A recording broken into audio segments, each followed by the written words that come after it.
You are 44 years old. You have spent 22 years building things for other people.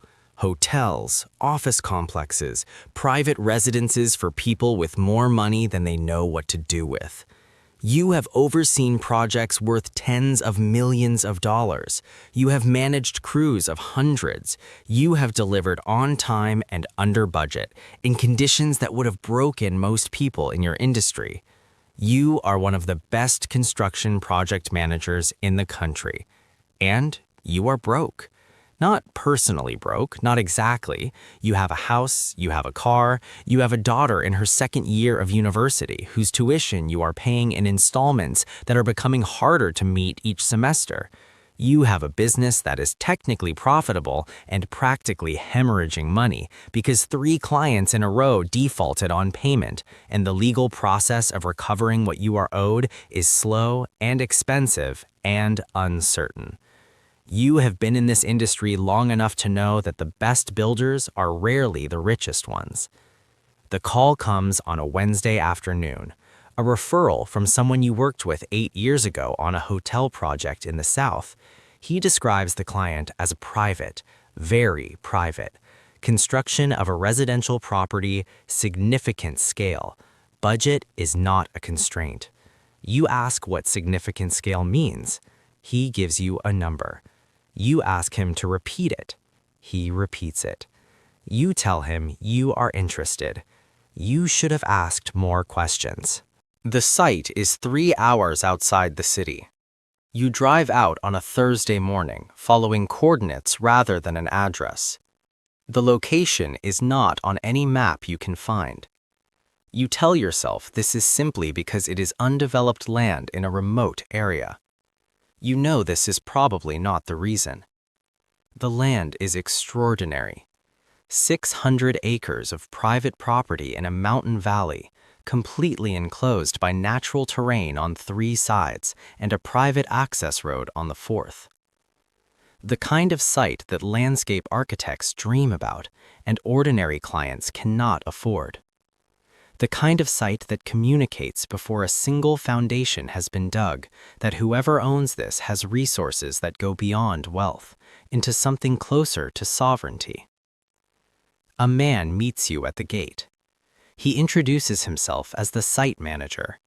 He is polite, precise, and gives you no information beyond what is necessary for the immediate conversation.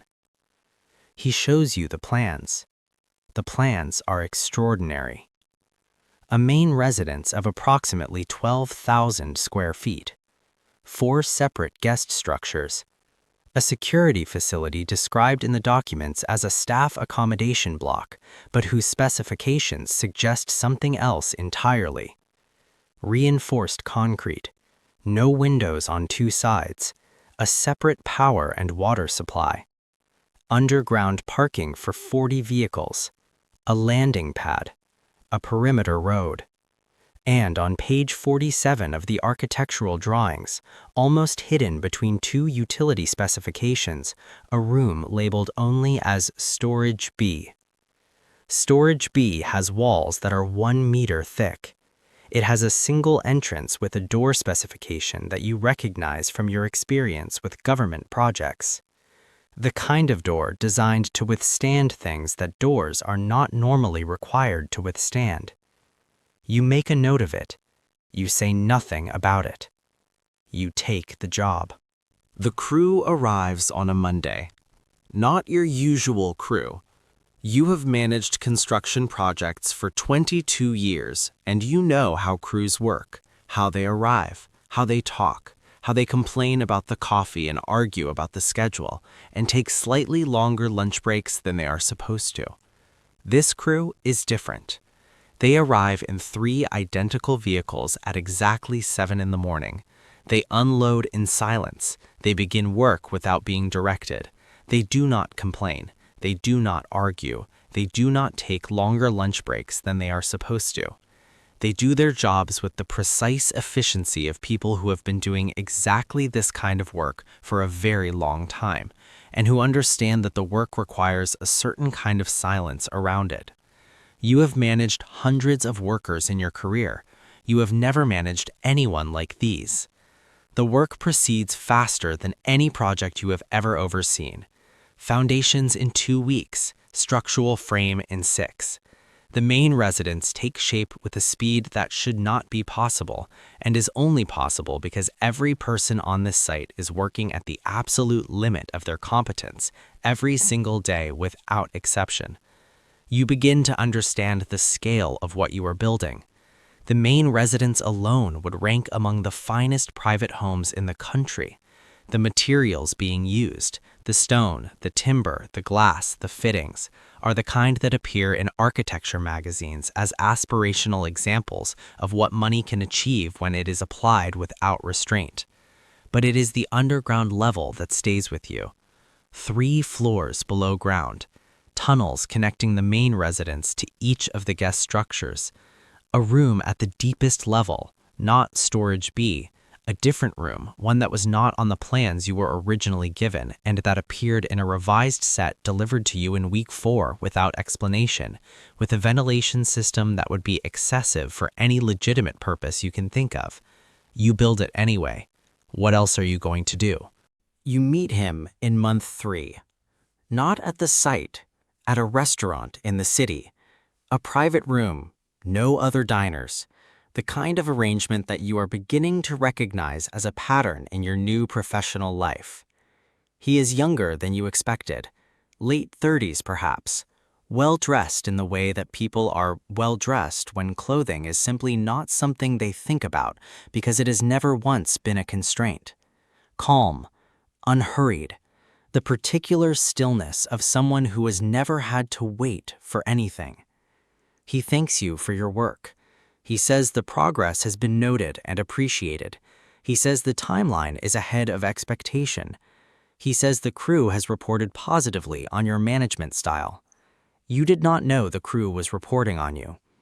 He asks if you have any questions. You have approximately 40 questions. You ask none of them.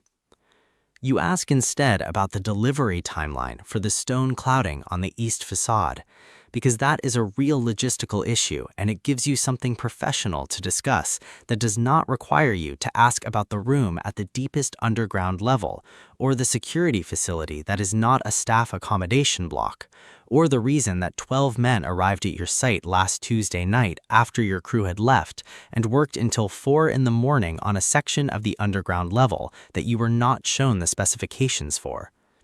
He answers your question about the stone clouding precisely and correctly.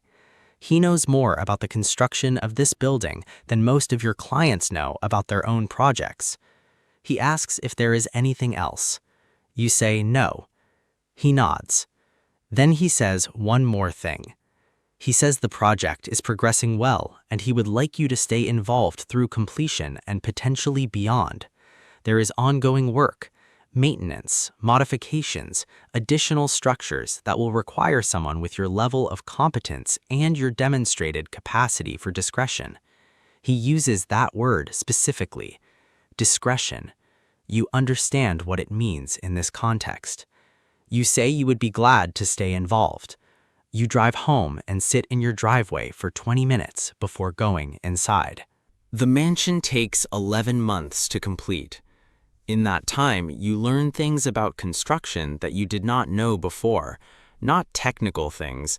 You know everything technical there is to know, but things about what construction can be when money is genuinely not a constraint, and the person commissioning the work has a specific and comprehensive vision of exactly what they need. The main residence is extraordinary in ways that are visible and in ways that are not.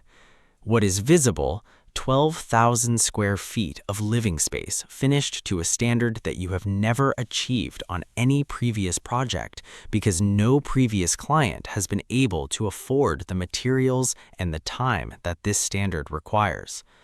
Stone floors from a quarry in Italy, timber from managed forests in Scandinavia, glass panels custom manufactured to specifications that took 3 months to produce, a kitchen that cost more than most houses. What is not visible, a communications room on the 2nd floor disguised behind a bookcase that pivots, a monitoring system covering every approach to the property with cameras that are invisible from the ground.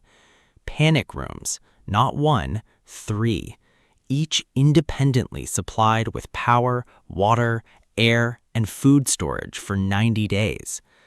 The tunnel network below ground connecting every structure on the property, and Storage B. You never found out what Storage B is for.